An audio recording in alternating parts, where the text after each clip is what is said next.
Hello guys, this is Divine Prism with another video on this channel. Today I'll be talking about my top 10 favorite beta Pokemon. For those new to the Pokemon world or Pokemon in general, beta Pokemon were the ones that were either the prototypes of the existing Pokemon you see today or simply were the designs that never made the cut. Here in this video, I'll be discussing some of my favorite betas that still have the potential to be good mons. Without further ado, let's start. First up at number 10 we have Gorochu. I'm pretty sure most of you are familiar with this beta Pokemon. And for those who don't know, this Pokemon was probably going to be an evolution of the well-known Raichu back in Generation 1. However, it was cut during the game's production due to lack of space in cartridges and other technical issues.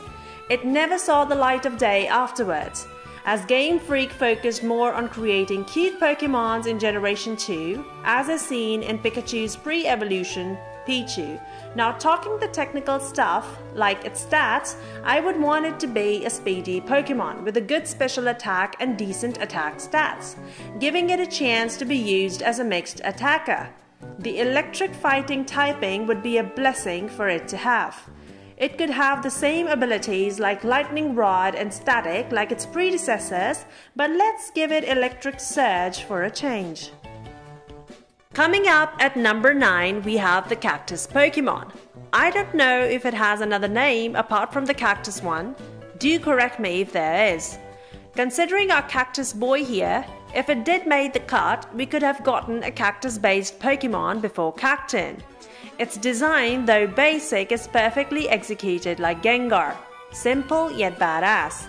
I think it is a mid-stage evolution as it feels incomplete, requiring a decent evolution. Those eyes are a giveaway that it's definitely a Gen 1 Pokemon because of Ken Sugimori's style being used back in the day. Talking about stats, I don't think it'll be a powerhouse like Arcanine, but probably like a mid-tier mon like Golbat. It should have decent special attack with good defenses and not too fast. Considering the typing, it could be a pure grass type or can have a secondary typing of poison because it has spikes and spikes can be poisonous. It can have the ability that is something similar to Iron Barbs and definitely should have the move Spiky Shield. Next up at number 8 we have Pooty. I think that's how you pronounce it. Okay, who doesn't love puppies? I adore them, so it had to come in my top 10 list. Although Pooty was supposed to be a pre-evolution to Growlithe, but I think it could do well as a standalone Pokemon with a different evolution line. Perhaps make it a counterpart to Houndour. The typing of Fire Fairy would suit it, which is an unused type combination at the moment. Since Houndoom is a special attacker, Pooty's evolution can work as a physical attacker. Its other stats can mirror to Houndoom since, as mentioned before, they can work as counterparts, like Gyarados is to Milotic and Armarouge is to Cerulege. It can have the ability Flash Fire like its brethren Houndoom. They can do so much with its design. The possibilities of making its evolutionary line are endless. At number 7 we have Ikari. I don't even have to give a reason on why this Pokemon is in the list. It's a freaking shark with an anchor as its tail. How more badass can one get? It feels like a Pokemon that Team Aqua's boss Archie would have on his team. The only thing that could make it better if you add a machine gun as its tail. Its design screams water steel type. With that typing, I'm sure it would be one of the best mons both in-game and competitively. While we are at it, maybe give it the Swift Swim ability, giving it an amazing attack stat like 120 or 130 base and some decent defense, since steel is known to be bulky. If this Pokemon would have made the cut, it would have been on my team 100% of the time. At number 6 we have Jarunra. Tangela was supposed to get an evolution before it actually got one in Generation 4. No offense to Tangrowth, it looks pretty good, but I feel Jarunra looks so much better. I like the fact that the vines hide the eyes and exposes how Tangela's mouth actually looks like. I am a fan of how contrary its design is to Tangela's. It looks more creative than Tangrowth, which is basically a bigger version of Tangela. Talking about its stats, typing and ability, let them be same as Tangrowth's. We are halfway across this list, so at number 5 we have Kimarian. It was also called the Beta Giratina. This mon has the same dex number as Giratina, so people were suspecting it to be its beta version, but its design is a huge contrast to what Giratina's final design looks like. In my opinion, this design would have fit Giratina more. Even though I love Giratina's current design, but I said it would fit it more in the pretext that it's basically considered the devil Pokemon, so its looks are supposed to be deceiving. I would consider making it a counterpart to Giratina, since Giratina looks evil but is actually pleasant, while it would be the other way around for this Pokemon. I would like it to have the typing Fairy/Dragon. Its ability would be the same as Giratina, that is pressure. Number 4 we have Urufumin and Wa-Urufu. First of all, I love the way these names roll off the tongue and make it seem like we are speaking the canine dog language. I don't know why this Pokemon didn't meet the final cut. Looks like a complete design to me. Moreover, this mon can be loved by both cute Pokemon loving and badass Pokemon loving fans. This also gives me Mimikyu vibes since it seems to wear a disguise, that of a wolf. Is this perhaps a sheep in a wolf's clothing? I feel the disguise is probably a defense mechanism to prevent it from being preyed upon.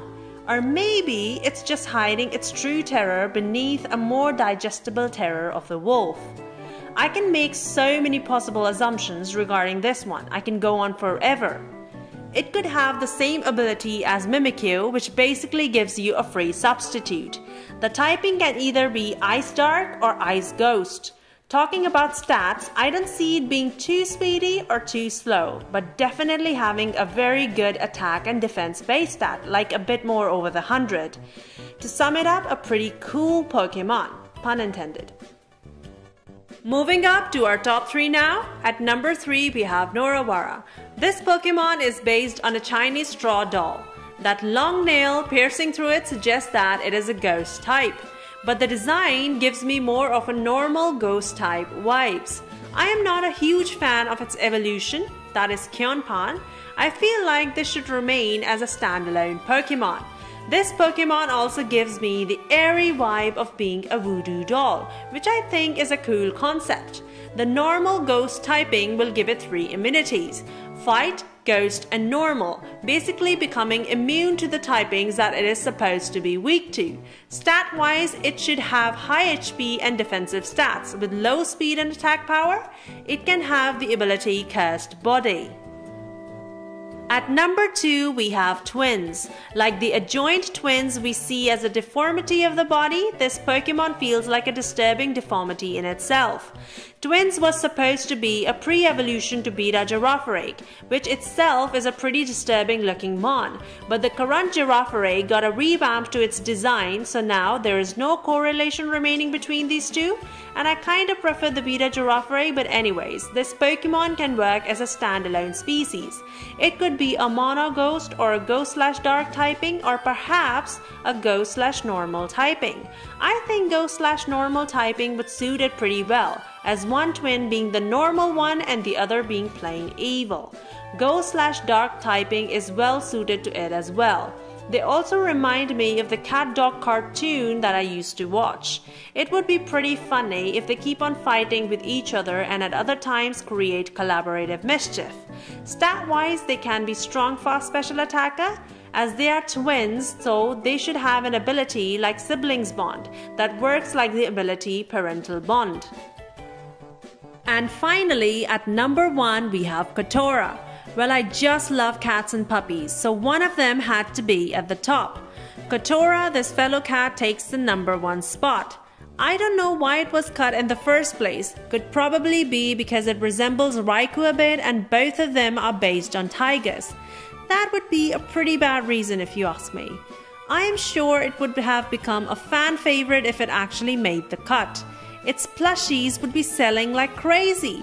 Talking about its typing, it seems like a pure electric type to me. Make it a fast special attacker while we are at it. It can have the ability Lightning Rod and Static, and its final evolution can have Intimidate. With a bit of tweak to its design, it'll be perfect. I hope it returns as a new Pokemon in future games.